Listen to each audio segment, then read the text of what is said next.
से होते हैं? एक होता है व्यवस्थापिका, दूसरा कार्यपालिका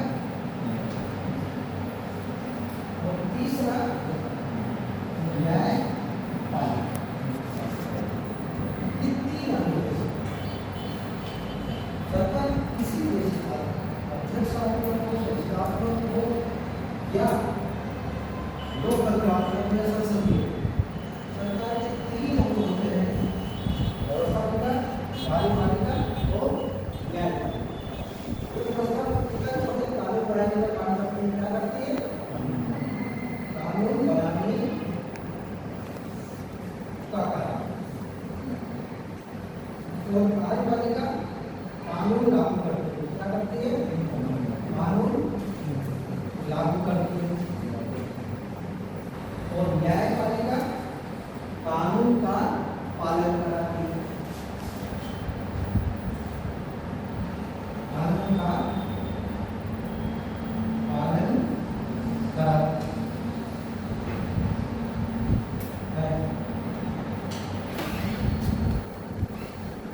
ये सरकार के तीन अंग जब तक नहीं होते तो सरकार संचालित नहीं होती। तो सरकार तीन अंगों से मिलकर बनती है: व्यवस्थापिका, कार्यपालिका और न्यायपालिका। व्यवस्थापिका कानून का निर्माण करती है, कार्यपालिका कानून को लागू करती है, क्रियान्वयन करती है और न्यायपालिका कानून का पालन करती है। ठीक है? अब ये व्यवस्थापिका जो है, इसके तीन अंग क्या होते हैं? तीन। व्यवस्थापिका तीन अंगों से मिलता है। पहला अंग है लोकसभा, दूसरा अंग है राज्यसभा, तीसरा अंग है राष्ट्रपति। व्यवस्थापिका जिसे हम दूसरी भाषा में संसद भी बोल सकते हैं। क्या बोल सकते हैं इसको? हमारे देश की संसद, हमारे देश की जो संसद है वो व्यवस्थापिका है। और उसके कितने अंग हैं? तीन: लोकसभा, राज्यसभा और राष्ट्रपति। ये लोकसभा जो है वो निम्न सदन है। कौन सा सदन है? निम्न सदन। और राज्यसभा जो है वो उच्च सदन है। और राष्ट्रपति। ठीक है? अब बात आती है कि हमारे संविधान में किसी बात को लेकर के संशोधन करना है तो लोकसभा के कितने सदस्य रहते हैं? हमारे 500। ठीक है? तो अगर मान लो किसी कानून में या किसी संविधान में संशोधन करना है तो उस विभाग का मंत्री रहता है। जैसे मान लो हमें रेलवे के किसी कानून में संशोधन, इसमें रेलवे के किसी का संशोधन करना है, संविधान में संशोधन, तो हम क्या करेंगे कि रेलवे मंत्री जो है, कौन सा मंत्री? रेलवे मंत्री। वो रेलवे मंत्री लोकसभा में उस मसौदे को प्रस्तुत करें।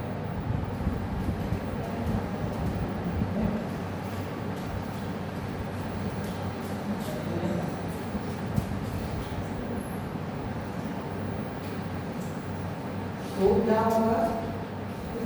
जो रेलवे, अगर मैं एक पार्टिकुलर एग्जाम्पल दे के बता रहा हूँ कि अगर रेलवे के किसी कानून को संशोधन करना है तो रेलवे मंत्री उस संशोधन बिल को, मसौदे को कहाँ पेश करेगा? लोकसभा। और लोकसभा में पेश करने के बाद में उसका बजट की तरह 3 बार वाचन करेगा। कितनी बार वाचन करेगा?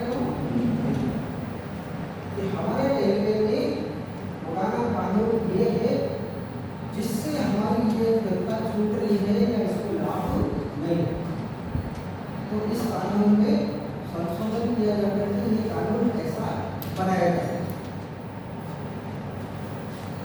3 बार वाचन करेगा और 3 बार वाचन में वो तिहाई लोगों ने हाथ खड़ा करके समर्थन कर दिया।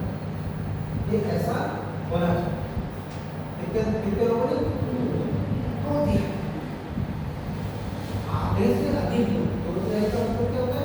आधे से अधिक लोगों ने हाथ खड़े करके बोल दिया कि हाँ संशोधन होना चाहिए, तो वो मसौदा लोकसभा से पारित हो जाता है। समझ गया बात? तो अब लोकसभा से पारित हुआ तो उस कानून को काम भेज दिया जाता है राज्यसभा। फिर वो मंत्री उसी मसौदे को कहाँ प्रस्तुत करेगा? राज्यसभा। तो राज्यसभा भी तो क्या है कि बहुमत से उसको पारित कर देती है, तो राज्यसभा से भी वो बिल पारित हो जाती है। अब कहाँ जाता है वो बिल? राष्ट्रपति के पास। और राष्ट्रपति क्या करता है? 14 दिन तक अपनी बात, कितने दिन तक करता है? अगर 14 दिन तक उस पर हस्ताक्षर पर पारित कर देता है तो भी पारित हो जाता है, और अगर वो कुछ भी नहीं करता तो भी पारित हो जाता है। उसको 14 दिन के भीतर साइन करना ही होते हैं, क्योंकि निम्न सदन और उच्च सदन में वो कानून पारित हुआ होगा। 14 दिन तक राष्ट्रपति अपने पास रखता है और रखने के बाद उसे पारित करता है। परंतु राष्ट्रपति के पास जाने के पहले ये कानून कहा जाता है सभी राज्यों की विधानसभाओं में। भारत में वर्तमान कितने राज्य हैं? 28 राज्य हैं और 8 केंद्र शासित प्रदेश। तो राष्ट्रपति के पास जब ये मसौदा जाएगा उससे पहले भारत के सभी 28 राज्यों की विधानसभाओं में इसे पारित करना जरूरी है।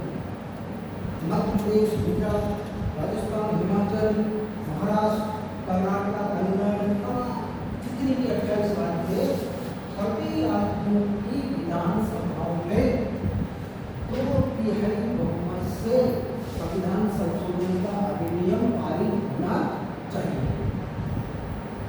2/3। और देश के 5 राज्यों में विधान परिषदें भी हैं। विधानसभा के साथ साथ में क्या है? विधान परिषद। और उन 5 विधान परिषदों में भी 2/3 बहुमत से अधिनियम पारित होना चाहिए। उसके बाद में लोकसभा, राज्यसभा और सभी राज्यों की विधानसभाओं के 2/3 बहुमत पारित होने के बाद वो बिल किसके पास जाएगा? राष्ट्रपति के पास। और राष्ट्रपति उसको अधिकृत कितने दिन रोक सकेगा? 14 दिन। 14 दिन बाद ऑटोमेटिकली वो पारित